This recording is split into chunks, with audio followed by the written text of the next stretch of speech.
देखना है हमको, क्योंकि हमारा जो क्वेश्चन बनने वाला है ये पार्ट्स ऑफ सेंटेंस इसीलिए बन रहा है कि आप समझिए कि किसी भी वाक्य में सब्जेक्ट किधर होगा और प्रेडिकेट किधर होगा, सब्जेक्ट में क्या क्या हो सकता है, प्रेडिकेट में क्या क्या हो सकता है, ठीक ना।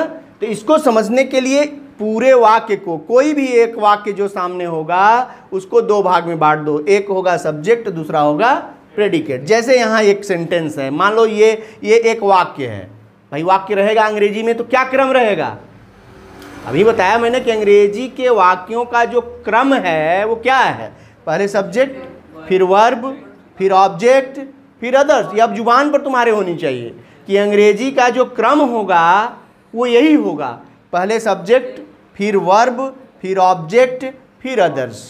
ये हो गया तुम्हारा क्रम।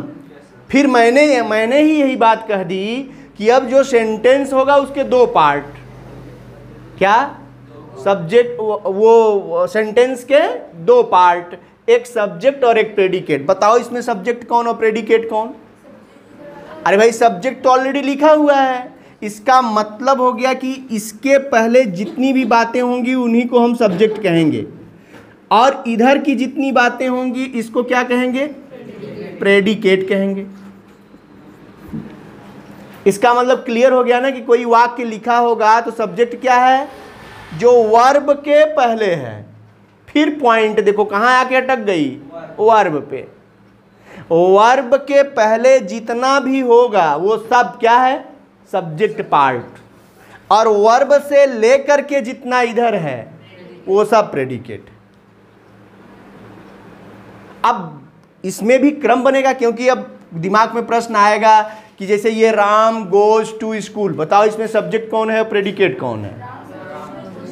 राम सब्जेक्ट है, गोज टू स्कूल प्रेडिकेट है। अब ये बात तो समझ में आ गई सबको, लेकिन एक बात तुरंत मन में आ गई होगी कि एक शब्द का है तो सब्जेक्ट क्या एक ही शब्द का होता है? तो यही समझना है कि यहाँ तो एक शब्द का है, लेकिन ऐसे भी सेंटेंस होंगे जिसमें कई शब्द मिलकर के क्या बनते हैं, सब्जेक्ट बनते हैं। इसीलिए सब्जेक्ट के 3 पार्ट बनाए गए। कितने? अब मैं इसको मिटा दे रहा हूं। अब पहले सब्जेक्ट पार्ट को क्लियर करो। क्या सब्जेक्ट पार्ट में 2 पहले कर लो, एक होगा हेड वर्ड, क्या होगा, हेड वर्ड, और दूसरा होगा क्वालिफायर। हेड वर्ड का मतलब हेड यानी मुखिया, मुख्य, और वर्ड यानी शब्द, यानी इसको क्या कहते हैं, मुख्य शब्द। और इसको क्या कहते हैं, विशेषक। क्या कहते हैं, विशेषक। अब कैसे हेड वर्ड और विशेषक मिलेंगे? एक सेंटेंस ले लो, a small boy in the corner is my friend. ये देखो एक सेंटेंस है, क्या है ये, है ना सेंटेंस। सेंटेंस का मतलब वाक्य, वाक्य का मतलब जो अपना पूरा अर्थ देता हो। तो मैंने ये कहा कि एक छोटा लड़का जो कोने में है वह मेरा मित्र है। A small boy in the corner is my friend. ये एक पूरा क्या है, सेंटेंस तुम्हारे सामने रखा गया और तुमसे पूछा गया कि इसके 2 पार्ट करो। और इसके 2 पार्ट होते हैं, क्योंकि सेंटेंस के 2 पार्ट होते हैं, एक सब्जेक्ट होता है, एक प्रेडिकेट होता है। कैसे अलग करेंगे अभी मैंने बताया, जहां वर्ब मिले वहीं से पार्ट अलग कर दो। कहां वर्ब मिल रहा है बताओ? अरे यार यहां इज देखो ना, वर्ब तो ये न है, इज माई फ्रेंड, ये ही प्रेडिकेट है। हम प्रेडिकेट को पकड़ो ना पहले, जब हम प्रेडिकेट को पकड़ेंगे तो सब्जेक्ट अपने आप अलग, एक को पकड़ो एक को अलग, 2 ही ठो है ही। तो हमने पहचान पहले ही बताई कि हर एक वाक्य में एक वर्ब जरूर होता है, कोई रहे ना रहे, ऑब्जेक्ट नहीं रहेगा काम चलेगा, यहां तक कि सब्जेक्ट भी नहीं रहेगा तो भी कार्य वाक्य बन जाएगा, अदर्स नहीं होंगे तो भी वाक्य बन जाएगा, लेकिन बिना वर्ब के कोई वाक्य नहीं बनता। इसका मतलब अकेला वर्ब खुद में एक वाक्य बन सकता है। जैसे गो, गो माने जी नहीं, जाओ, हम वाक्य हैं बोल रहे हैं, गो माने जाओ, एक वाक्य हो गया। इसमें सब्जेक्ट बताओ क्या है, इसमें सब्जेक्ट बताइए क्या है, छुपा हुआ है, यू, आप नहीं जानते। इंपरेटिव सेंटेंस पढ़े हो, पढ़ाऊंगा, अभी सेंटेंस 5 तो पढ़ाए हैं, 5 लिखाए थे ना उस दिन। सेंटेंस कितने होते हैं? 5, एसेरेटिव, इंट्रोगेटिव, इंपरेटिव। उसमें जो इंपरेटिव वाक्य है ना, उस वाक्य में वर्ब से ही वाक्य शुरू होता है और उसमें का सब्जेक्ट यू होता है जो छिपा रहता है। जैसे कहते नहीं है कम हियर, कम हियर माने यहां आओ। अब ये कम हियर में सब्जेक्ट कौन है? यू छिपा है, यू सब्जेक्ट ऑलरेडी है, अब समझ जाना है, ये अंडरस्टूड है। इसी को इंपरेटिव सेंटेंस कहते हैं। इसको यदि ये कहोगे तुम यहां आओ तो वाक्य गलत हो गया, या तुम कहोगे भी यदि तुम यहां आओ तो उसका अनुवाद जब भी बनेगा तो यही बनेगा, कम हियर। यानी हम अंग्रेजी में यू नहीं लिखा जाता क्योंकि वो क्या होता है? छिपा होता है। ये बात आपको समझ में आनी चाहिए। तो इसका मतलब क्या है कि वर्ब के बिना कोई वाक्य बन नहीं सकता, सब्जेक्ट के बिना तो बन सकता है, ऑब्जेक्ट भी नहीं है देखो इसमें तब भी बना, अदर्स भी नहीं है तब भी बना, लेकिन ये रहेगा तभी बनेगा। यदि आप ये कहो यू, ये अपने आप में वाक्य नहीं हो सकता जब तक इसके साथ कोई वर्ब नहीं आएगा। या रीड योर बुक, एक वाक्य है रीड योर बुक, अपनी किताब पढ़ो, इसमें से रीड को हटा दो, वाक्य नहीं हो सकता। योर बुक क्या है? ऑब्जेक्ट है, यानी इसके बिना, वर्ब के बिना कोई वाक्य बन नहीं सकता। इसलिए वर्ब मोस्ट इंपॉर्टेंट पार्ट है, उसको देखो हर वाक्य में होगा, ये उसी को ढूंढना है। वाक्य में किसको ढूंढना है? राजा को। किसको? राजा को। वो पगड़ी वगड़ी बांध के बैठे हुए नहीं रहेगा, है वो पगड़ी वाला ही ढूंढना पड़ेगा। कौन है पगड़ी वाला? क्योंकि उसकी पगड़ी बताया मैंने हिंदी में क्या है, नानी ने भेजा है। उसकी पगड़ी है नाने नी। अब ये ढूंढना पड़ेगा कि कौन सा ऐसा शब्द है जिसमें नाने नी आएगा, वही वर्ब बनेगा।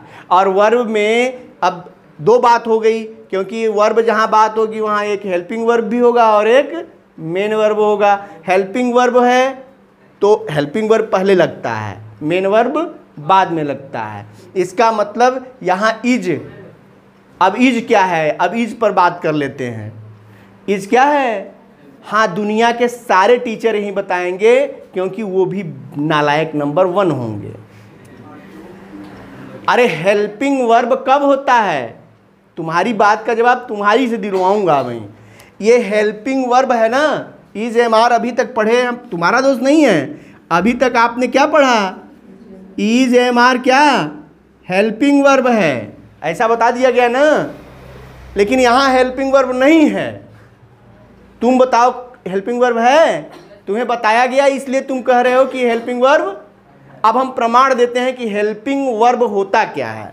हेल्पिंग माने होता है सहायक, और वर्ब माने होती है क्रिया, यानी ऐसी क्रिया जो किसी दूसरी क्रिया की हेल्प करती है, उसे हेल्पिंग वर्ब कहते हैं। जैसे प्रेजेंट इंडेफिनिट टेंस में हेल्पिंग वर्ब क्या लगती है? डू या डज, तो उसके साथ मेन वर्ब क्या लगता है? Verb first. Present continuous tense में हेल्पिंग वर्ब क्या लगती है? इज एम आर, तो मेन वर्ब क्या लगता है? वर्ब के फर्स्ट फॉर्म में आई एन जी। यानी दोनों साथ साथ रहेंगे तब ना हेल्पिंग कहलाएगा। हेल्पिंग वर्ब तब कहलाएगा जब कोई एक वर्ब हो और उसकी हेल्पिंग करने के लिए कोई दूसरी वर्ब आए तो उसी को कहते हैं हेल्पिंग वर्ब। समझ में आ रही बात कि नहीं? अब देखो, जिस वाक्य में कोई दूसरा वर्ब है ही नहीं तो हेल्पिंग कैसे होगा? वो मेन वर्ब हो जाएगा। ऐसा वाक्य जिसमें कोई दूसरी वर्ब नहीं है तो हेल्पिंग कैसे कहलाएगा? वो मेन वर्ब कहलाएगा। यानी अब ये क्या है? क्यों? क्योंकि इसके साथ कोई दूसरी वर्ब नहीं है। इज अपने आप में मेन वर्ब है, इसीलिए जब ये मेन वर्ब होता है तो इसका एक और नाम है, ना तो ये हेल्पिंग है ना ये मेन वर्ब है, इसको कहते हैं लिंकिंग वर्ब। क्या कहते हैं? अभी वर्ब पढ़ाऊंगा तुमको तो बताऊंगा कि वर्ब जो होते हैं वो दो प्रकार के होते हैं, एक फाइनाइट एक नॉन फाइनाइट। फाइनाइट वर्ब 4 प्रकार के होते हैं, ट्रांजिटिव, इंट्रांजिटिव, लिंकिंग और ऑक्सिलियरी वर्ब होते हैं। तो जब ये ऑक्सिलियरी होंगे तो किसी एक वर्ब के साथ आएंगे, या सहायक क्रिया होगी तो किसी वर्ब के साथ आएगी, और जब ये बिना सहायक क्रिया के है तो उसको लिंकिंग वर्ब कहते हैं। यानी ये क्या है?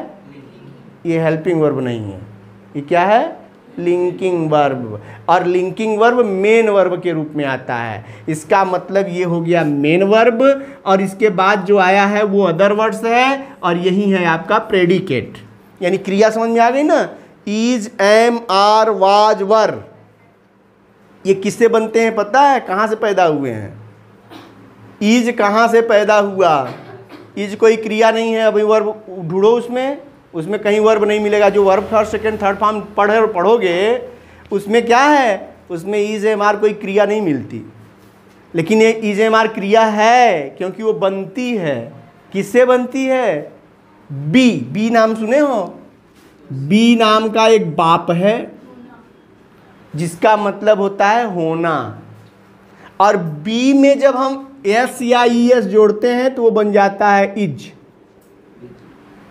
पैदा होता है किससे? बी से। यानी इज, एम, आर कहाँ से पैदा हुए? बी से।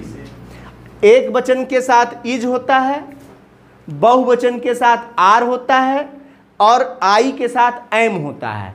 यानी एक ही शब्द से ये तीनों पैदा हुए हैं। कौन कौन? इज, एम, आर, और एक ही टेंस में प्रयोग किए जाते हैं। और इसी का सेकेंड फॉर्म क्या होगा? इसका सेकेंड फॉर्म क्या होगा? अब देखोगे तो उसमें मिलेगा। बी का सेकेंड फॉर्म होता है वाज या वर, इसी का सेकेंड फॉर्म है वाज या वर। किसका सेकेंड फॉर्म है? इज, एम, आर का सेकेंड फॉर्म वाज या वर। और इसको ऐसे समझो, यदि कोई पूछे बी का second form, that second form was या वर्न होगा, फर्स्ट फॉर्म में ये है इज, एम, आर, ये तो इसी में रूप बन जाता है। बी फर्स्ट फॉर्म में है, बी का रूप बन जाता है इज, एम, आर, और बी का सेकेंड फॉर्म वाज या वर, तो हम इज, एम, आर का भी सेकेंड फॉर्म वाज या वर कहेंगे। इज, एम, आर भी फर्स्ट फॉर्म में ही न है तो सेकेंड फॉर्म में वाज या वर कहलाएगा। थर्ड फॉर्म क्या होता है? बिन। थर्ड फॉर्म क्या होता है? बिन। अब कहो बी वाज बिन, ये हो गया first second third form. First form में जब भी लिखेंगे बी कभी नहीं लिखा जाता। बी को लिखना भी होगा तो ही के साथ इज लिखेंगे, आई के साथ एम लिखेंगे, यू के साथ आर लिखेंगे। वो है क्या? बी। जहां भी लिखाएगा इज, एम, आर, उसका मतलब क्या है? बी। और बी माने होना। इसीलिए दूध सफेद होता है। क्या? दूध सफेद होता है। ट्रांसलेशन बनाओ इसका, अब ही समझ में आ जाएगा तुमको कैसे। दूध, दूध यानी कौन कौन सफेद होता है? दूध। यानी दूध का हो गया मिल्क। अब इज कैसे होगा?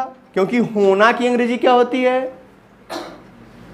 अरे बी, अभी तो बता रहा हूं, बी माने होना। और बी माने होना और ता लगा हुआ है, इसमें कौन सा टेंस है? प्रेजेंट इंडेफिनिट हो गया ना। और प्रेजेंट इंडेफिनिट टेंस में कर्ता एक वचन का हो तो क्रिया में यस या ईएस लगती है, तो बी में लगा दो क्या? यस लगाना पड़ेगा भाई, ये रूल कहता है। और हमने यही कहा कि बी में जैसे ही यस लगाओगे ये क्या बन जाएगा? इज, एम, आर में से कोई एक बनेगा। इसीलिए मिल्क के साथ क्या लगाएंगे? इज। अब इज माने क्या होता है बताओ? होना। अब इज माने क्या हो गया? अरे भाई यहाँ होना है ना। ऐसे जितने भी ट्रांसलेशन होंगे, बर्फ सफ़ेद होता है, सूरज पीला होता है, या धूप जो है गर्म होती है, जहाँ होता है होती है आएगा ना, वहाँ क्या लगाना है? Is, am, are. क्यों लगाना है? क्योंकि प्रेजेंट इंडेफिनिट टेंस है और प्रेजेंट इंडेफिनिट टेंस में बी का जहाँ प्रयोग करना होगा वो बदल जाता है। किसमें? इज, एम, आर में। इसका मतलब यहाँ हो जाएगा मिल्क इज वाइट। प्रमाण मिला तुमको? यानी अब ये इज क्या है बताओ? ये हेल्पिंग वर्ब नहीं है, ये बी का ही रूप है और यहाँ पर है ये मेन वर्ब। और जब ये मेन वर्ब के रूप में आता है तो इसको क्या कहते हैं? Linking verb. समझ में आई? नहीं बात समझ में आ गई ना? यानी वर्ब। अब देखो हम वर्ब पर चर्चा क्यों कर रहे हैं? क्योंकि verb is the most important part of a sentence. बार बार मैं वर्ब पर बात इसीलिए कर रहा हूँ कि अब तुम्हारे दिमाग में एक बात गूंजनी चाहिए। क्या?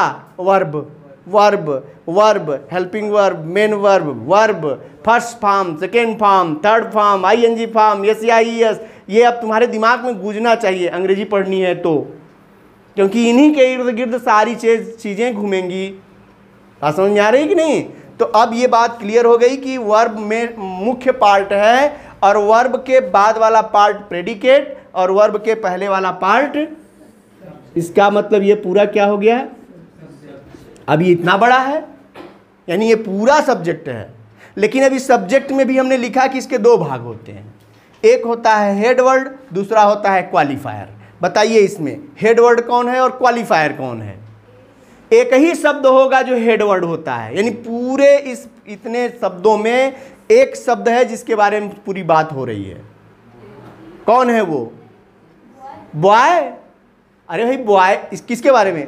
एक है स्मॉल यानी छोटा है और कोने में बैठा है, वो एक लड़का है, छोटा है, कोने में बैठा है। कौन? तो बॉय की ही तो बात हो रही है। यानी इसमें पूरे वाक्यों में, पूरे फ्रेज में, ये पूरे शब्दों में ये बॉय एक ऐसा शब्द है जो कौन है? हेड है। इसको निकाल दोगे सारी बात खत्म। सब्जेक्ट में भी हेड वर्ड क्या है? उसके बिना नहीं हो सकता सब्जेक्ट। इसको निकाल दोगे इन सब का कोई अस्तित्व नहीं है, क्योंकि ये सब चापलूस हैं। क्वालिफायर माने विशेषक। क्वालिफायर माने जो विशेषता बतलाता है। किसकी? हेड वर्ड की। और हेड वर्ड को हटा दोगे तो विशेषता बताने वाले क्या करेंगे? किसकी विशेषता बताएंगे? बताना तो हेड वर्ड की है, तो विशेषता बताने वालों का कोई अस्तित्व नहीं होता। इसीलिए चापलूसों से दूर रहना चाहिए। किससे? हाँ, चापलूस जो होते हैं, जो मुंह पर अच्छाई बतियाते हैं ना, वो बड़े नालायक होते हैं, उनसे दूर रहना चाहिए। चापलूस जो है दीमक की भांति होते हैं जो खा जाते हैं। दीमक कहाँ लगता है? किताब में। रहता कहाँ है और खाता कहाँ है? किताब को ही। जहाँ रहता है उसी को खा जाता है। गौतम है ना? हाँ, तो तुम्हारे साथ रहेगा तो वहीं को खा जाएगा। नहीं, सारे मित्र ऐसे होते हैं। मित्रों में ही बात नहीं चलती, ये बात तो चलती है उन लोगों के साथ जो इर्द गिर्द वाले हैं, कुछ देर के लिए आते हैं और आपकी चापलूसी करके आपका प्रिय बन जाते हैं। ये तो मित्रता में तो चलता है कि हम कभी तुमको ठग देंगे, कभी तुम हमको ठग देना। मौका मिला तो हम तुमको खा के जो है समोसा बिड़ा के समोसा खा लिए, और कभी तुम मौका पाओगे तो छोड़ोगे क्या? सब ये मित्रता में चलता है। क्या? क्वालिफायर। क्वालिफायर यानी विशेषक। तो विशेषक जो होता है, अब शेष जितने बचे हेड वर्ड को हटा दो और अब जितना बचा सब क्या कहलाएगा? क्वालिफायर हो गया, विशेषक हो गया। अब क्वालिफायर में समझना है कि कौन कौन से शब्द होते हैं ना। तो क्वालिफायर में आ जाओ, देखते हैं। इसको मिटा दूं?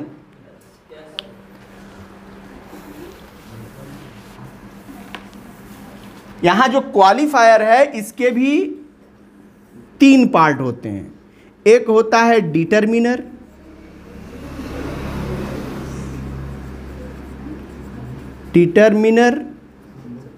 दूसरा होता है एडजेक्टिव और तीसरा होता है एडजेक्टिवल फ्रेज।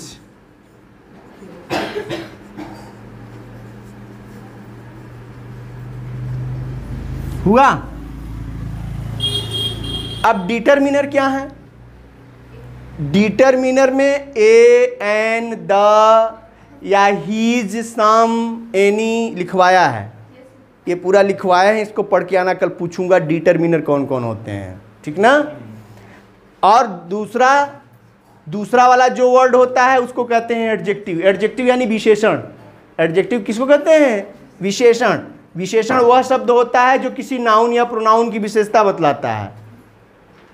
एडजेक्टिव वह शब्द है जो किसी नाउन या प्रोनाउन की विशेषता बतलाता है, और वो जो है उस नाउन के पहले लगता है जिसकी विशेषता बतला रहा है।